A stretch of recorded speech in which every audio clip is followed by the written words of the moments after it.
What is up, everybody? Welcome to a special episode, episode 17 of Beyond the Finish Line. Today we have Josh Rosenthal. Josh is a trail runner, Hey. A serial entrepreneur, founder of Borderlands Trail Running, a platinum focused on the intersection of trail running and storytelling. It's really, really awesome, by the way. He hosts the Borderland Ultra Running podcast, formerly known as DFL before DNF, and he'll talk about this today, but he's also, I think, re-releasing the Wylder app. Also, if you get a chance to check out his new series he's been doing on Borderlands called A Bad Runner's Take, I really love it. It's got some pretty cool hot takes on like a lot of different issues. Like, it's a pretty broad stroke on trail running. And also, I really, really dug his 100th episode. It was like a 4-song series of suffering and survival during a 100-mile trail race.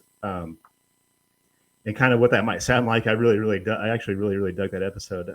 I found Josh early on in my trail running journey, early on before when it was actually called DFL before DNF, and I really dug into his Trail Grit series around the time that I found my love for trail running, and I shifted towards kind of looking at doing 100 miles myself.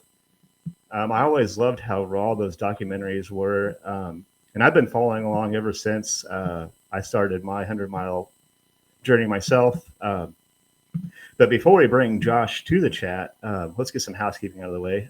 So friends of the pod, obviously your support is invaluable. So please do us a huge favor, like, share, subscribe, rate, review the Everyday Athlete Podcast Network, wherever you get your podcast and content from Run Try Mag and Everyday Athlete Podcast Network. Outside of my show, we have 8 others now.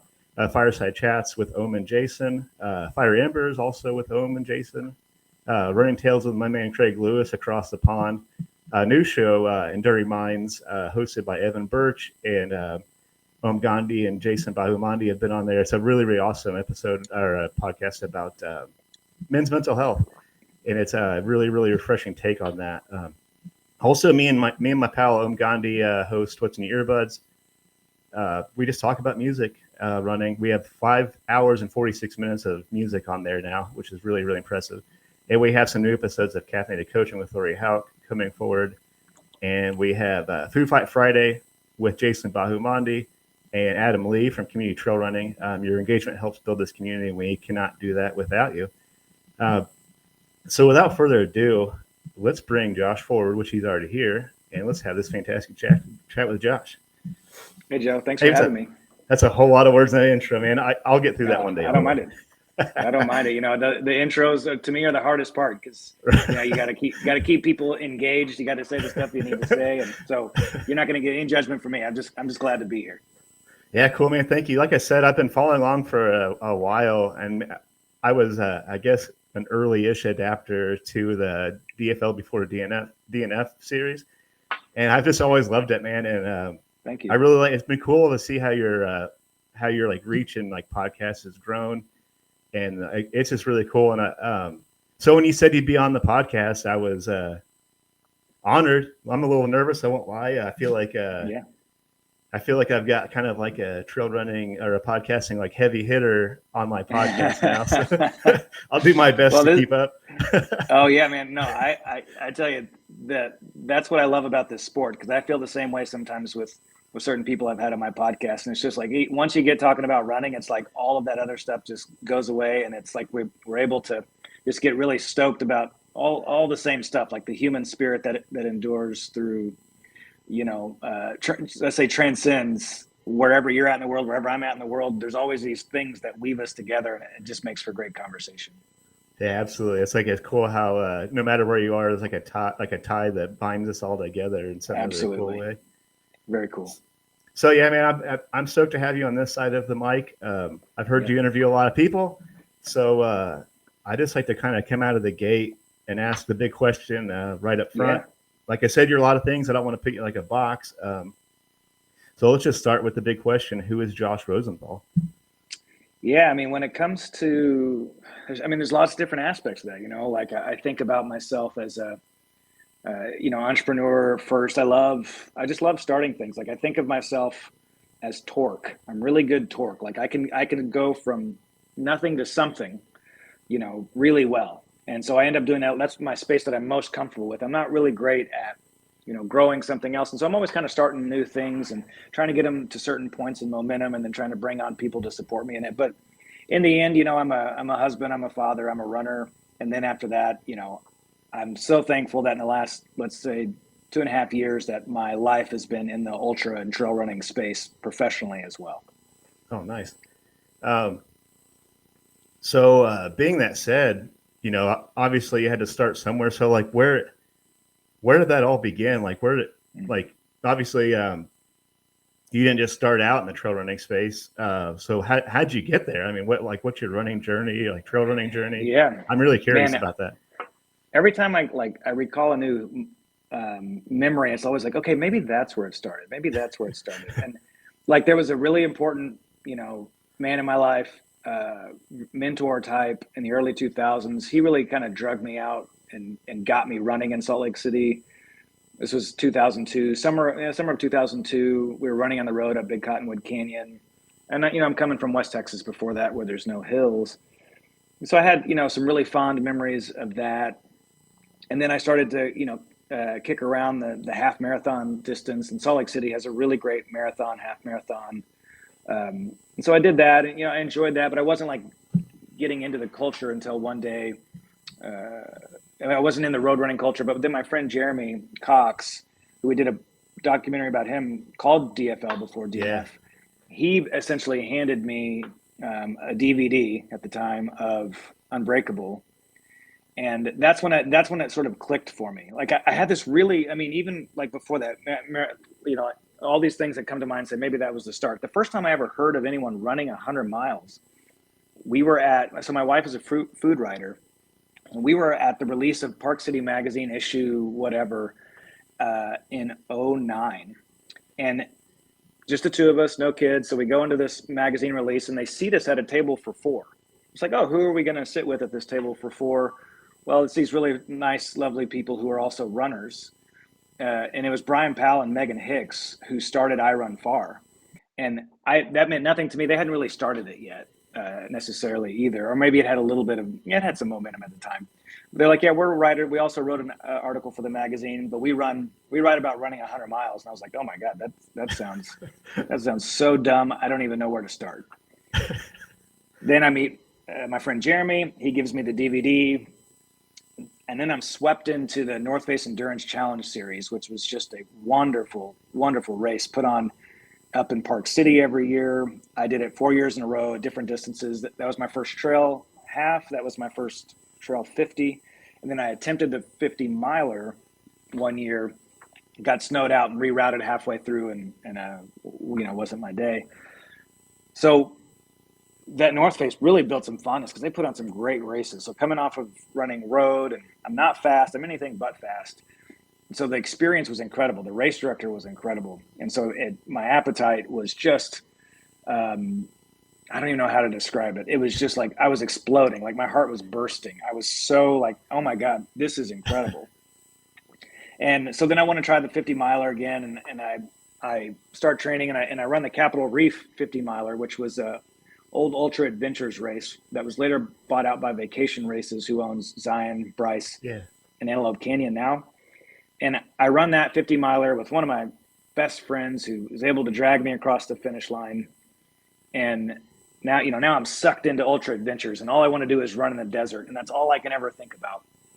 And I remember one time I was running, and these are Matt Gunn races. So anyone who knows Utah Ultra Running has a lot of people to thank for it. Like Carl Metzler, Speed Goat, he's helped put it on the map. But Matt Gunn put the best races together, outside of the Wasatch 100 and the Bear 100. Matt was the ultra running scene, in my opinion. And I just remember running one of his races once thinking, I would love to own, I'm entrepreneurial at heart. I'd started a coffee company at this point that was doing decently well. I'd love to own these races someday. That's just where my mind always goes, like, oh, I want to own this because, that to me is my greatest expression of love. It's not an expression of power. It's affection. It's like, oh, I want to own this and I want to be the steward of it and I want to take care of it. So that's my journey. Like, that's how we're running started for me and how it became also like where my mind started to think through business, the business of trail running. I love that. I kind of align with that because I do the same thing. It's like once I find something that I love, like you said, I just like explode into it, and Yes. then I'm just like, how can I make this like basically a full time job and maybe Yeah. make a little bit of money? Yeah. I feel Yeah. the Let's same see. way. Yeah. And that's awesome. So, I mean, you were from West Texas, so you already had kind of like roots in the desert, anyways. Yeah. Yeah. Like where after running in the desert, do you think it's just because you're from there, or is like what's so special Oh, about running in the desert? okay. I'm really struggling here because I'm trying to put together like a little mini documentary that's an open love letter to the desert, Yeah, because I want to be able to articulate it. It's very hard to articulate. Um, I always joke, so Boulder, Utah, I always say that's the real Boulder. The Boulder in Colorado is the secondary Boulder, but the real Boulder is in Utah. And there's something really unique and special about it that it brings like, I'm going to get this partially wrong, so I apologize in advance, but the spirit is going to be there. There's like, it's like a spiritual sort of epicenter for maybe Buddhist monks come through. There's apparently like this international line of related to gravity on some level that passes through the world in a certain way, and it goes through Boulder, Utah. And there's something about Boulder, Utah that when you're there, your body feels different. Your body feels more at rest and more at peace. I think I butchered that, but I'm trying to I tap love into that. that to understand that better, because when I'm in the desert, there's something about my body that feels more at rest and more at peace, even than in the mountains. I love the mountains, of course, but because you can't see for a long ways, I feel like in the mountains, I'm still always nervous what's around the next corner. Just like when I'm in a city, like I got to be alert. I don't know what's coming around that corner.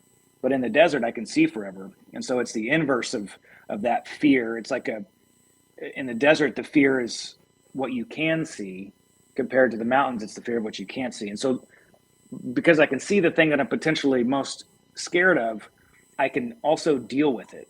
And so like there's this constant processing in the desert to me that is unencumbered and like entirely allows me to be whole and full and this really great feeling.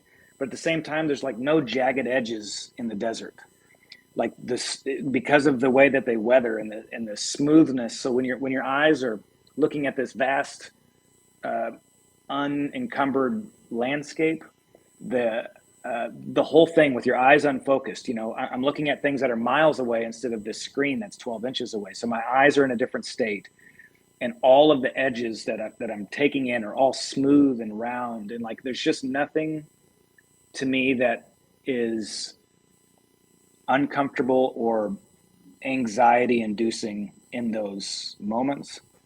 And so it's just the type of place that I just want to be. Like there's a famous painter of the West, Maynard Dixon. And if you saw any of Maynard Dixon's paintings, like that's what I always say is like, I just want to be in a Maynard Dixon painting, because the colors of the desert, like the desaturated reds and the desaturated greens and the smooth lines, it's just like, it's heaven on earth. I don't know how else to explain it other than it's where I want to be. Oh man, I love that. Yeah, obviously not the desert, but I've like exhausted myself thinking about why I love running in the Midwest Yeah. so much. Like I Mm. can never quite put my finger on like how it makes me feel to be. I mean, you don't quite get the views, but there's just like a nice flow to like these like single tracks here, and it's just like I wish I Yeah. could like articulate exactly what I love about like being in this space right now. But maybe Yeah. one day I'll come up with it. Man, that was so well said. Yeah. Um, Thanks. I'm working on it because I really like, I've written these drafts over and over again. I think, no, it's not getting it. I'm not getting it yet. Like and I think I like the way you said, I've never even contemplated it, because Lubbock, when it's your hometown, you're like, it's hard to see anything good about it. Like all you can yeah, see is the things that made life hard for you in your hometown. And I was in Salt Lake City for 22 years before being in France now. And so I spent about 19 years in Texas, and all I wanted to do was get out of there. And I did. And now I'm at the point where it's like, I kind of want to be back there. Like there's always this draw also, like as a dog returns to their vomit, I yeah, think about, oh, maybe I'll go back to where I'm from that I used to hate. But it's interesting that I never really think of it the desert, even though it's high desert, just like Utah is. It's somewhat different landscape, but it's even like more eerily flat.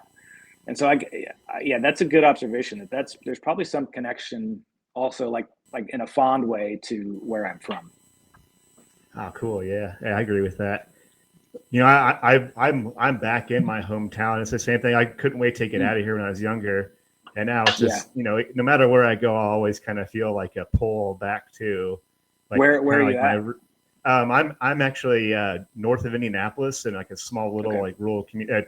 Lebanon, Indiana. It's in Boone County, but Okay. it's just so like you have to drive to get to the trails here, but when you get there, they're so special. It's worth every minute that I have to travel. I'll have to go 2 hours in either direction to get places, but when you get there, it's like you're on a different planet when you Yeah. run some of these Midwest trails, and they're like way more like you think Indiana's flat and cornfields, but when you get Yeah. on those like real punchy, rooty, technical trails, you might as well be on a different planet at that point. Yeah, and I think It's a probably on special some place. levels, what we're always trying to do, like, because I think of this like in-depth fondness for the desert, and like you talk about it there. Like I think on some levels, what we're trying to bottle up is how we feel when we're out there, and so much of how we feel when we're out there is also this incredible gratitude and joy for getting to do this thing that's so hard that makes us feel strong, makes us feel capable. And so on a lot of levels, it's like, yeah, I did that in the desert. Is that because of the desert, or is that because of like this unbelievable headspace that I go into when I'm there because of the chemicals that are firing? And, I like to dream of myself as this strong, capable man. And I don't have any proof of that because I'm behind the computer all the time. The only time I get to prove that who I think I am is when I'm in the desert trying to run 100 miles, like, so all of that is what gets bottled up. So is it the desert, or is it who I get to be in the desert? And the answer is yes. Yeah, I love that. Same here. I feel like I can like take on the world like on a trail, and then I realize that like if I skip my like allergy medication for the day, I'd be useless. Exactly, 100%. Well, so you basically, so it sounds like, I guess, to back up on your running story a bit. So it sounds like you never really had like a little bit of road running, but so you started just like right out of the gate trail running. That's pretty rad. So you didn't Yeah. but so you didn't have to like go through all the regular steps of road running, like 5Ks. You didn't have to do any of that. Like you Right. didn't basically skipped over that to trail. I mean, that's awesome. I Um, wish I had done some of that when I was a kid, just to build my engine a little bit better. I yeah. think no, zero regrets, but sometimes I think, oh, I wish I could run a little bit faster. Maybe, if I had in my prime years of being able to build my engine in my teenage years, if I had done cross country. But I mean, I actually, from an identity standpoint, I love being way at the back of the pack. I don't mind. I mean, it's fun. The parties back there, the Oh people, man. we'll stop and talk for hours sometimes, and move slow because we're struggling together. So I love that component so much. 100% agree with you. Like like I've heard you say the same thing. It's like I would love to be like fast. I Yeah. would love to like be on the podium, but it's Yeah. never going to happen. Yeah. That's fine with me. But Yeah. man, I love it back there. I Yeah. like some of like the friendships that I have that I've made, and like Yeah. I mean I still talk to people that I have struggled with through like a lot of these races. So Yeah. yeah, I totally agree with that. Maybe one day I always joke that maybe one day I'll age into like a master's. I've always thought that too. Like maybe if I just stick with it long enough and I'm like 70 and I'm trying to run 100 miles, I'm going to be considered fast for my age. So something that's really like what's drawn me to your podcast and like the Trail Grit series. Yeah. I think I found it because same thing. I did a little bit of road running, and then I by chance joined guy like I work in like a cubicle farm during the day, and there's this mechanical engineer that I work pretty closely with, and he's just like, hey, we should go run at Eagle Creek State Park. I was just like, wait, we're gonna run where? He's like, just follow me, and like, so I follow him after work that day. We run the Red Loop Trail, Eagle Creek Park, cool little park. I didn't know people could run in the woods, and I thought it was preposterous. we ran 13 miles without water. But I hadn't been over 5 miles before that without water or like any calories, and I absolutely was destroyed.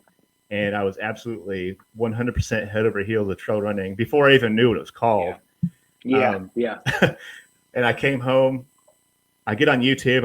I was like Googling everything, like people running in the woods. Like I didn't know what to call this thing. I just knew it was special, and I wanted to That's great. do it every free minute of my life. And that led me to, I believe, Billy Yang's A Day in the Life. And I was just like, not only do people run the woods, people run 100 miles. Like this is wild. I've got to be like probably 100 or over 100 of those views on that documentary on YouTube at this point. And then I'm just scrolling through 100 mile. I think I just YouTube, like Googled like running 100 miles, and I found your documentaries, which have been awesome. It's been like a huge catalyst in my 100-mile journey, which I'm still on. I ended up DNFing my first 100-miler. Right. You're safe here. Yeah. So I was just like, well, something that's always kind of motivated me was like, is how you like you own it. I love that. Yeah. And first of all, like your passion for the 100-mile distance blows me away. And even though I've only tried it one time, it's like, even though like that DNF just made me love it more in some really weird way. So my question, I guess, is like, where did your love for the 100-mile distance come from? Okay. So I really love so many things, not everything, but so many things about like the idea of the cowboy. And there's like not even the cowboy, but the myth of the cowboy. So the myth that myth surrounds other things too. But my family is, 6 generations Texas. I would have been 6. My kids would have been, I think, 7th generation Texas had I stayed, maybe 6th. So I have an affinity toward that. And there's something about the fact that it's 100 miles. So a mile, it's very American compared to the metric system. It's not the 100K, not the 50K. Love those distances, but there's like this mile thing that there's a connection with. And then the fact that, 100 miles, like to an old punk rock skateboarding kid, 50K sounds like a long way. For some reason, marathon in my head feels harder and longer than 50K. And I don't know why, but I think, 50K, of course that's hard. Of course 50 miles is hard. Of course 62 miles is hard. But there's something about 100 to me that awakens the same part of my brain that wakes up when I think about the myth of the cowboy, which the myth of the cowboy is something that's largely, and I mean, I think largely I have issue with it, but there's also romance to it of like, I can do this. I am strong. I am capable. I'm going to ride off into the sunset. I'm going to be the hero that doesn't need the praise. I'm the one, like all I need is me. And all of these things are, largely lies. I'm not saying that like I'm trying to normalize the myth of the cowboy, and we are truly that, but there's something romantic about it, uniquely, in my blood as an American to think that way on some levels. And so to me, there's just that 100 mile just feels like, wow, that is like a pinnacle of, I mean, I need a better word than endurance because this is an endurance sport, but like, that's the pinnacle of, when I think of endurance, I don't think it's of like endurance running and heart rates and zone 2 and all that. I think like sticking with something that is so far beyond what should be possible for this punk rock kid from West Texas, where there's not even sidewalks most of the time. You don't run, and like, it felt like an identity I wanted to grab onto and be like, yeah, I think I am a 100-mile runner, even though I DNF'd 8 of 10 attempts now. That's who I think of myself in my head. That's what motivates me. That's who I want to be. That's who I want to be, someone who will go after something that's so hard and so unlikely that I'm so unlikely to finish it. That's who I am. So it's like the thing I grabbed onto that helped tell the world, I can't articulate who I think I am, but look, I'm going to try and run 100 miles. Look at that culture. I want to be in that culture. That's who I am. Oh yeah, absolutely. Yeah. It's like, I think it's like the one, like, I agree with you. I think like running like 100 miles for me, it's like, I kind of have to be like, I kind of have to like show up to my 9 to 5 and be like the dad and like, all this stuff and responsibilities and like, mortgage payments. And it's like, but something about running 100-mile, like strips all that away. I just get to be like, I get to go after like I kind of get to be like a dirt bag, kind of like, I just get to like, myself. And I think I wish I could articulate how it makes me feel. Even though I've only DNF'd, I've DNF'd my first at first. I'm going after another one. I wish I could even kind of just. I'm gonna try the Mohican 100 on May 31st. I figured I DNF'd like a really flat 100-miler recently, so I was just like, I'm just gonna double down and do an even harder one. Nice. So, that's exactly. So I DNF'd Zion, and then I DNF'd Bryce, and then is this right? So I DNF'd Zion, DNF'd Bryce, went back and got Zion, and I was like, nice. This makes sense to me now. I'm gonna go get Wasatch, and Wasatch is a beast, like 20 plus thousand feet of gain, and I proceeded to DNF that one 3 times. But like it's almost like I don't do it because I think I can do it anyway. That's not why I do it, because I think I can do it. I'm doing it because even the DNF at my shortest DNF was at Bryce. My second attempt at Bryce, which was 36 miles. My DNF furthest into the race was mile 78 at my first Zion attempt. In each one of those, it's not even like, I learned some important lessons. It's like, I loved it, I loved everything about it. It wasn't like, okay, I failed, I'll get it next time. Well, I want to I want to finish. But so much of what I'm getting out of this doesn't require me to finish. And that's why going into my 10th attempt, I had to say, my goal is to finish. Because in the past, it was like, my goal is to, go until I feel a certain way. My goal is to work through this issue in my life. My goal is to whatever. The 10th attempt, the first time, that was the first time my goal was to run 100 miles. Like that's what I'm here to do, is to run 100 miles. In the past, it was always other things. Oh man, I wonder if I actually like did that with mine. I've like I said, I don't know what I've I don't know what I've actually learned for my DNF yet, other than true. Yeah, I agree. Yeah, attempting I know there's a chance that I'm probably not going to finish even the Mohican 100, right? But that's the beauty in it, right? You're doing something that's scary, like you're scared shitless, but you're going after it anyways. I love that. I don't know. I think that my first 100 mile was like 6,000 feet. I think the Mohican's like 16,000. So that's a real big jump for, I'm a flatlander, so I'm going after something pretty heavy there, but I love it. So my goal is to finish this one. Maybe make that the goal and see if that changes anything. It might. It did for me. Well, cool. So what do you think? What do you think keeps you coming back? I mean, would you say 8? You finished 2 of 10 so far? I finished 2 of 10. Yeah. Nice. Yeah. Yeah. Because I still want so my first finish was 28 hours, and which I was really happy with, and then my second finish was 35 and a half hours. So I was 30 minutes short of the cutoff, and I was second to last. I think I can get that Zion. This just speaks to how, I don't know, I'll say how stupid we are. My last attempt was I got 35 and a half hours. I believe I could shave 15 and a half hours off that time. I really think I could get Zion in 24 hours. And that's the sort of thing that keeps me going. It's like, I want to go out there and do better. And so, maybe I'll do Zion again. They recently sold or, brought on a private equity partner out of, I think they're out of Southeast Asia, which good for them.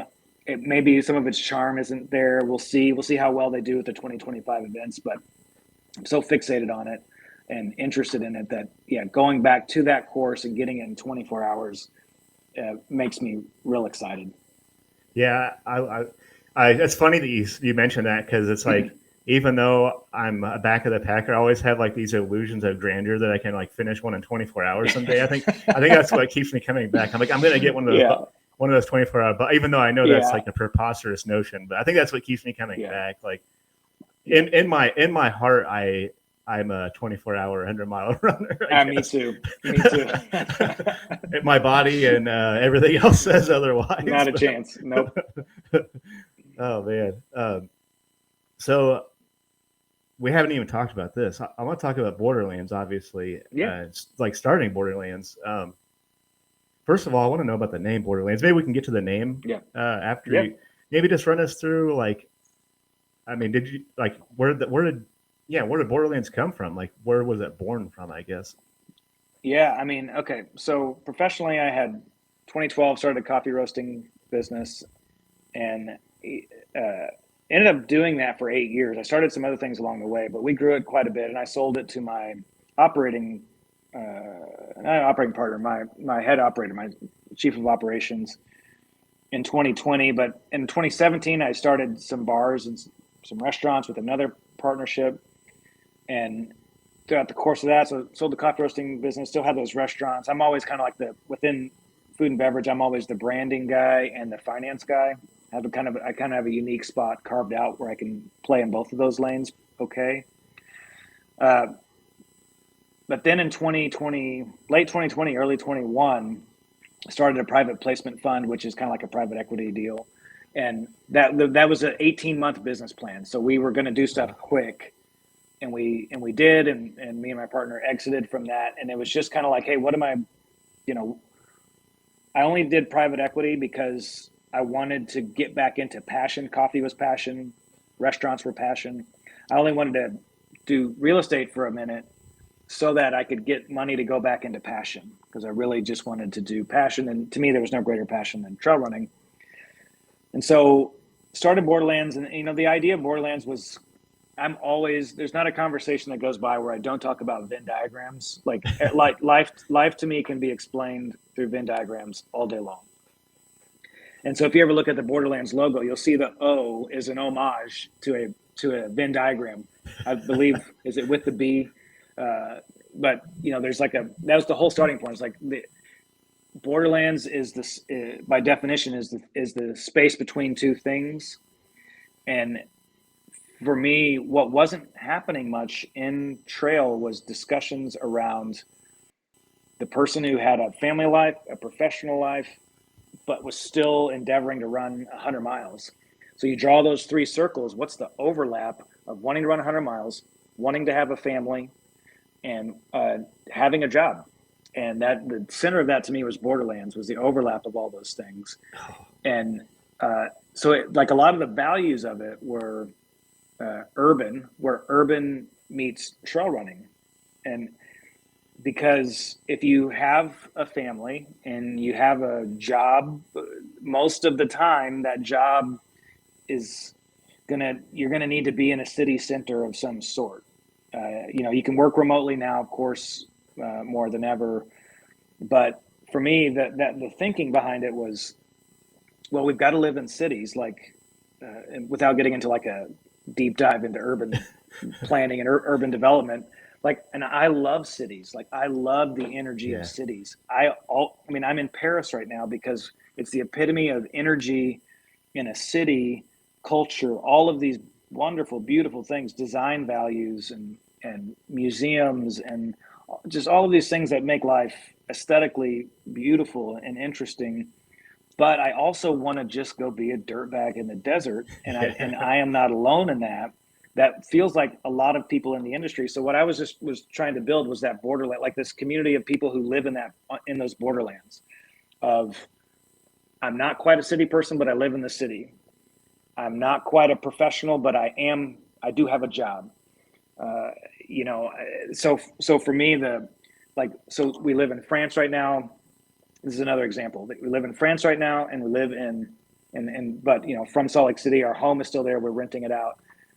And so the question is, oh, that's interesting. Now you feel like you're a citizen of two places. And the way that expats think in these scenarios is, actually, no, I'm not a citizen of two places. I'm a stranger in two places now. I don't have like this core feeling of home, but that feeling of being a stranger is partially what we love. I love feeling like a stranger here. That's why I love culture. I love learning the French language.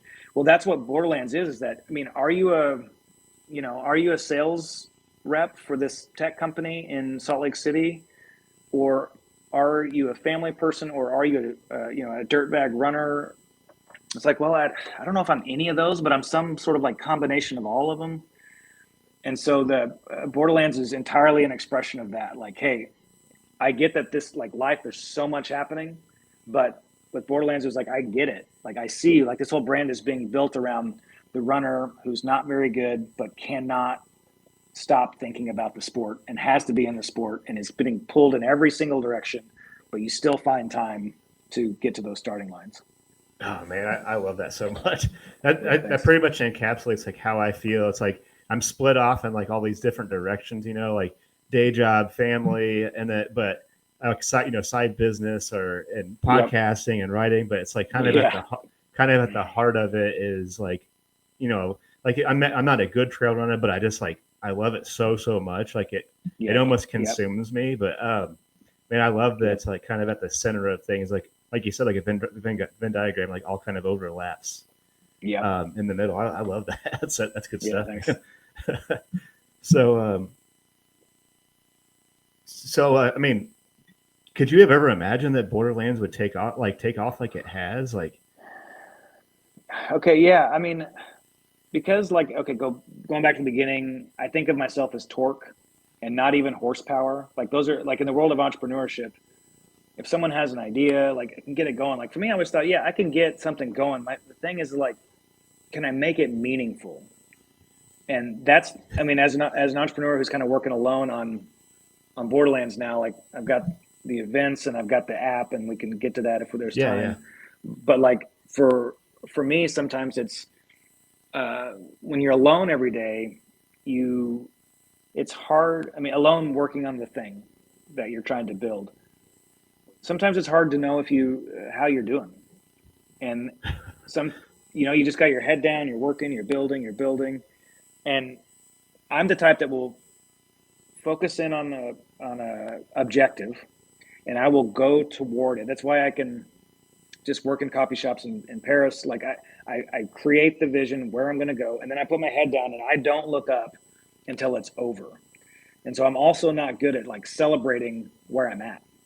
Because, well, okay, let's say, 10 people listen to my podcast.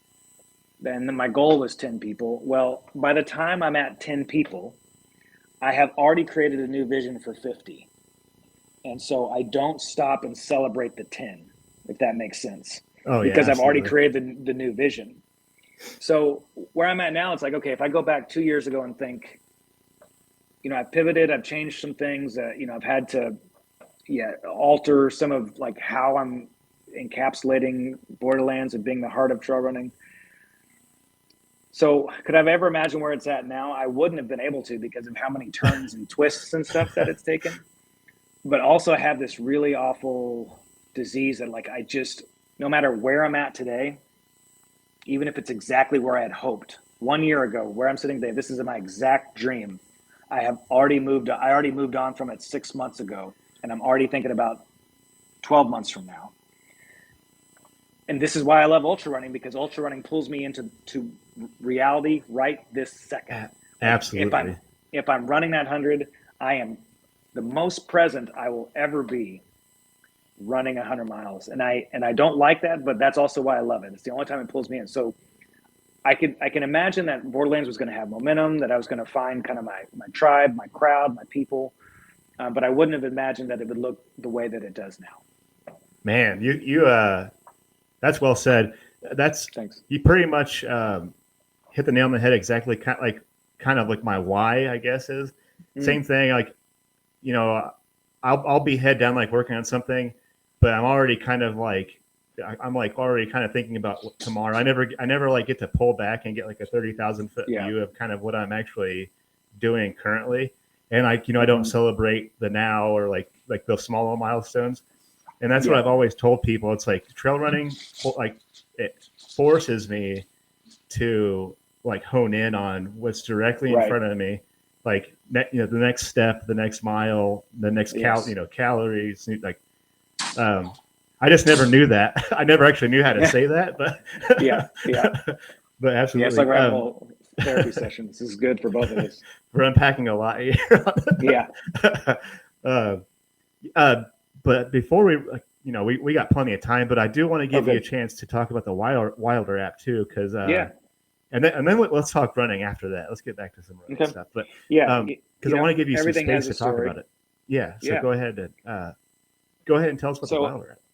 After I had started Borderlands, I wasn't sure what it was going to look like. We'd finished up the other real estate stuff and businesses, and there was a group of entrepreneurs. I applied to be a part of this group of entrepreneurs in Paris. This was 2022, and got accepted. It was 75 entrepreneurs, and I think there was 35 countries represented of those 75 people. So people from all over the world coming together to look at different problems in society. I mean, and it's not like social problems. It's not like big problems, just anything. What's anything that's out there that we might be able to use our skills to bring some solutions to and start businesses off of that. And I mean, I loved it. And within that, I explored things that weren't related to trail running. But in the end, I came back to, no, I just started Borderlands.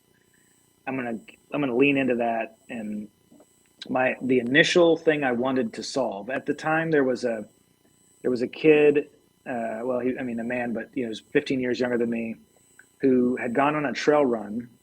I believe it was called the La Plata Enchilada, was the name of the trail in southern Colorado, and got caught in a snowstorm and went missing and was never found. I think to this day, they never found him. And right before I came to Paris on that thing, I had coffee with my friend, and he said, "Hey, did you hear about this?" And I said, "No, I didn't." And he said, "Well, this was my best friend's son." I was like, "Wow, this is crazy." And then while I was in the program, there were two other people that same thing, went missing or fell off of a cliff while running. So three people in the community of trail running in America had passed within like 8 weeks of each other.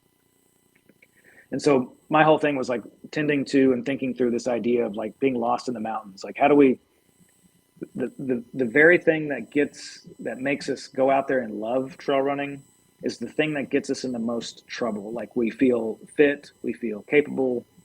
And generally because of how we go park our car, and generally we do an out and back or a loop. But when we do those out and backs, it's like, we're very fit people. Like, we're able to just go for a long time.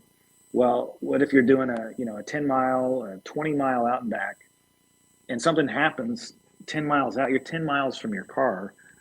And so I wanted to start coming up with ways of thinking through how do we be more safe as a trail running community. So I was doing all this market research, and I found the most interesting thing that I came across was when you ask a trail runner on a scale of 1 to 10, how safe should trail runners be? Like, those trail runners out there, how safe should those trail runners out there be? The answer was like 9.2. It was pretty compelling. We solved for a lot of things and felt really confident in that number. And then the next question was, on a scale of 1 to 10, how safe should you be? Not those other trail runners out there, but how safe should you be? And the answer was like 2.3. Oh, wow. So the belief is that, yes, all of those runners out there should be safe, but not me. I'm fine. I'm capable. Nothing's going to happen to me, but something could happen to them, but I'm going to be okay. So I couldn't really validate a problem. It was a problem, but it wasn't a pain point. It wasn't something that they actually wanted solved. But I was really obsessed with safety. And so then the other way I was thinking, okay, is there anything that I can build or be a part of that is a little bit sneaky and has the power to make people more safe? And that's where Wylder came from. Because the idea of Wylder is about community, about running together more, about being together. And so the tool is being optimized to encourage more running together, less running alone. And I love running alone. I mean, I absolutely love it. But that's where it was born out of. And so then all the market research on that came back really, really promising. And so we did a digital beta, which is what's available now. But I brought on some partners, and we have a full version 1.0 that's releasing hopefully in January, maybe February of next year. And the idea is, if you have a run club, we want to host your run club. We want to give you tools, and then we want you to be able to put it on the marketplace. So imagine, you're visiting Salt Lake City and you want to go for a run that Saturday morning. Well, you could look and see a run club that's going for a run that Saturday morning, where they're going, what their pace is going to be. Or if you just moved to a new city or you just got into running, you could go up on the marketplace and look at all of these clubs that want more members, and you could go start joining and jumping in on run clubs. So it's a place for people to find new run clubs, and it's tools for existing run clubs to run them more efficiently. Oh, cool. And you, like you said, you can kind of find a group that kind of suits your pace and probably distance and like, oh, that's so cool. Yeah, it's really hard to find someone to run with. Oh, it's really, really tough. Like you said, I do. I mean, I love running alone, but I also like feeling like a connection with like a group, but yeah, it's tough to start one. I've been trying very unsuccessfully to start a run club in this town. I live in like kind of like a running desert, so it's been really tough to like start one here. So it's just like, well, I'll just keep running in circles in the middle of the town that people start so doing. That's what I would hope to solve. Like, so not only do I want to go bring on really large existing run clubs, so that way someone who's looking for one can go find it, but then also for someone like you who's trying to start one in an area, if you start one, you have one or two other people, you can put it up on the marketplace, and then anyone within a 25-mile radius of you or 50-mile radius of you could search and join your club. Like, so it's a way for clubs to be discovered, to grow, and then also building in tools for run club managers, run club captains to be able to be compensated, and because of the amount of work that goes into it. So we're kind of working through all that, but the goal would be, someone like you, like we want to help you find people so you can have that run club because there's the safety in it. But you actually said that the number one reason people want run clubs is what you said, is that sense of belonging. Yeah. And that connection with other people who are like you. Yeah, absolutely. I can't wait for you to. You said January. That's going to be super cool. It should be January or February. Yeah, I actually should be getting an update with my team hopefully today. Oh, cool. All right. Yeah, I look forward to that. Seeing that develop. Yeah, thanks. Well, cool. Thanks for obviously running through that. But I was wanting to kind of double back. I have some questions. I have a lot of questions, but please. This could be 3 hours long, and I probably wouldn't get through all these. Like I said, I've been listening for a while, so I'm just like, I've been taking little mental notes. So I appreciate what I would ask you if I got the chance to ever actually chat with you. So I've been really digging the Bad Runners takes and all the stuff you're coming out with. But I had some questions that are kind of related to that. But because you guys have been talking about like gear and like, I really liked the brand ambassador episode you guys did. Oh yeah, because I got sucked into a few of those myself. And they're cool, but all that aside, like, I guess my big question is like, where do you see like the future of trail running? Like, where do you think it's headed now? Like, let's say 5 years from now, like, how do you think that's going to look, like the actual space? Yeah, I mean, okay, on some levels I am an entrepreneur, but I also think that when something's so like beautiful and pure and grassroots like trail running, when entrepreneurs start to get their hands on it, they end up monetizing every last aspect of it. And if we believe that in markets and people want it, they love the sport, they want to open their wallets for the sport, and so everything starts to cost money and all this. I've been watching. I almost went, but I decided not to. The running event, TRE. Oh yeah. And I'm watching all these new shoes, and to me. So you caught me at a time where I was. This is fresh. So here's a Bad Runner's take. Which the idea of Bad Runner's take is that these are probably bad takes, or it's just me. I'm a bad runner. But this is my my take on things, and I'm a little turned off by like how much shoes advanced from last year to this year at TRE. Like, I don't know if you saw them.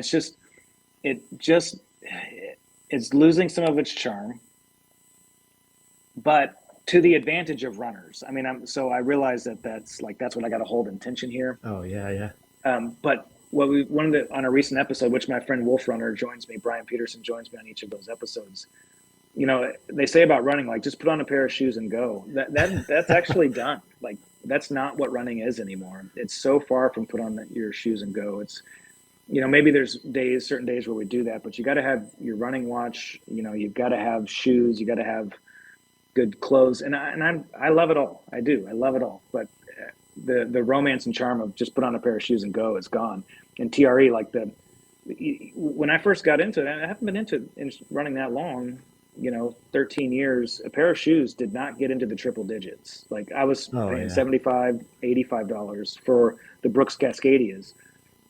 And now, they're awesome. Too. Speedlands, they're new. They just released a road shoe at TRE, which is going to be cool. I'm going to try and get my hands on them.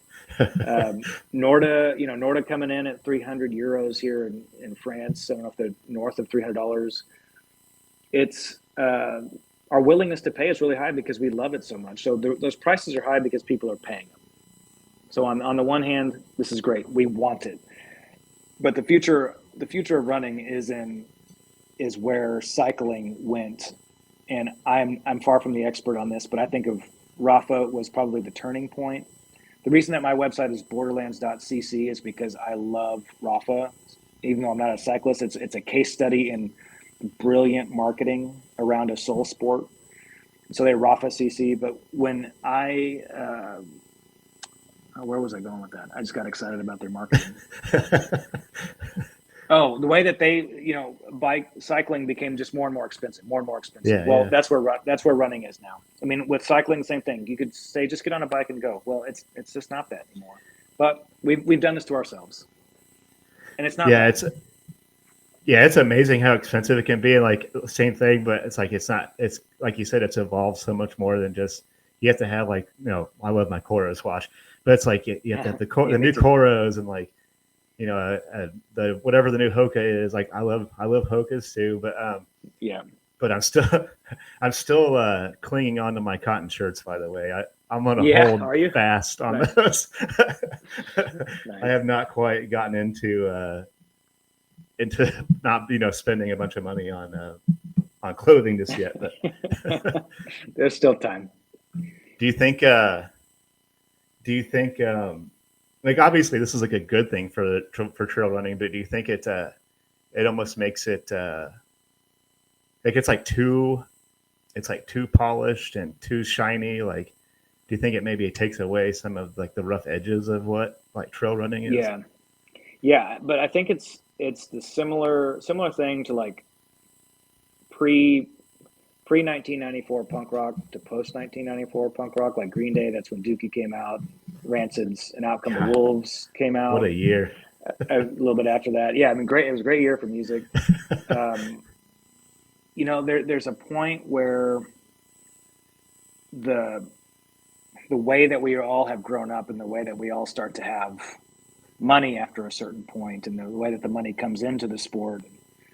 The way that it, changed music, like all of a sudden, it's just like there's just new expectations surrounding it. And will you ask that question again?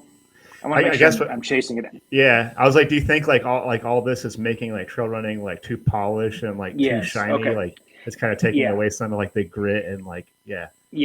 Okay, so here's where I'm going with that. So now it's so attractive because it has mass appeal. It's kind of like it's bringing in athletes that would like really great athletes that would have chosen football or would have chosen baseball. They're starting, to choose running and to choose road running. So it's like, the way that records are being broken every year at our major events, it's crazy how much they're being broken and how much they'll continue. I mean, I can't believe Leadville is still getting faster and Western States is still Tunnel potentially Hill. Getting faster. And Tunnel Hill is ridiculous. So it just feels like because the way that everyone's coming in, it's going to get polished and more polished, just like music did in the punk rock in the post 1994 was just bringing in musicians that might have gone straight to rock and roll and not come punk rock. So it just has this mass appeal. It's bringing in more talented people, whereas before, let's say, before Born to Run, it was mostly people like Scott Jurek, who were the elites, who were, had some great street cred. Like they were very much dirtbag. There was no money in it. I had Hal Kerner on the podcast once, and he said that he used to run sometimes in jean shorts. It's just that's gone. So yeah, it's getting polished, but I think to their advantage. But I do think that the dirtbag version of it lives on. Yeah, absolutely. It's funny though. It doesn't matter how like polished it'll get. I'll probably always consume it. It's just amazing. Yeah, me too. Me too. Well, okay. I got one quick question, Okay. and then we'll be out of time, unfortunately. You were basically you're still a musician. Yeah. So something I like to do on another podcast is ask people what they're listening to. It's kind of a late icebreaker question. Yeah. So what's in your earbuds? Like, what are you listening to currently? Steven Wilson Jr. Almost on repeat right now. I mean, I got to pull up on my phone to see the names of his songs. It's incredible. He's got, so the album is called Son of Dad. Okay. And there's a song, one of the songs, is father's son, but the other one is Grief is Only Love. I can't get enough of I'm just kind of playing those songs on repeat. Let's see, recent listens also a lot of Bruce Springsteen lately, which Steven Wilson Jr. has some moments of Bruce Springsteen in it. Tycho, I've been listening to a lot of Tycho lately. Gosh, yeah, those are the big hits of late. I've actually been listening to music more often than not lately. I usually listen to podcasts, but I've been on a music kick. Oh, nice. Yeah, sometimes it's nice to kind of break it up with. Cool, man. I'll add these. So we have a playlist we've been like sharing with like the whole community. Okay. So I'll add. Awesome. I can send you the link to that, or I'll add these to that. Yeah, please do. And maybe since you're a musician, I'll have to double back one day and have you on our music podcast too. We talk a little bit of running, but well, cool, man. Thanks for coming on. This is awesome. Like I said, I was like really stoked. I was just like, wow. First of all, you said yes, so I thought that was pretty wild. I kind of think he is like a juggernaut in like the podcasting space, and I've been consuming Borderlands content since I found it, and it's just so rad to have you on, man. So it was an honor. So just my pleasure. Man, and I'd love to have you back on as things develop and as you grow. And I have a lot more questions, so I'll have to have you back on. Yeah, man, let's do. I'm up for a round two. Let's figure it out. Cool. So if real quick, if you had to like leave us with like a little bit of advice for anyone that might be listening, what would that be?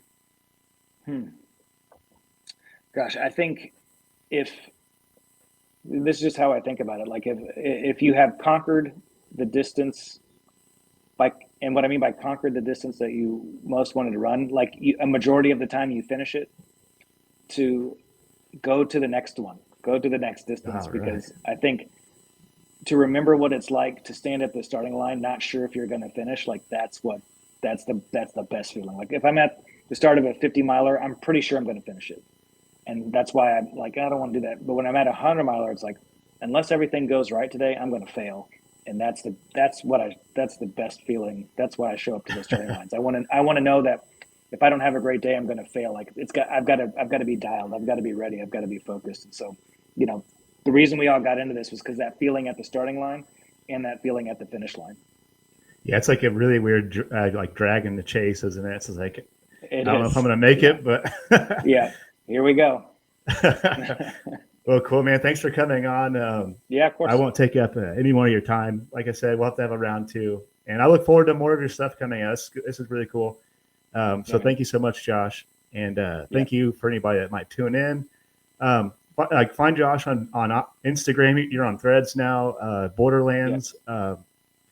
It's a pretty unique logo, so you can't really miss it. And just dig into his stuff. I promise you'll love it. If you're a trail runner, man, just dig in and hold on. It's good stuff, man. Thank you, Josh, for coming on, and appreciate everybody tuning in.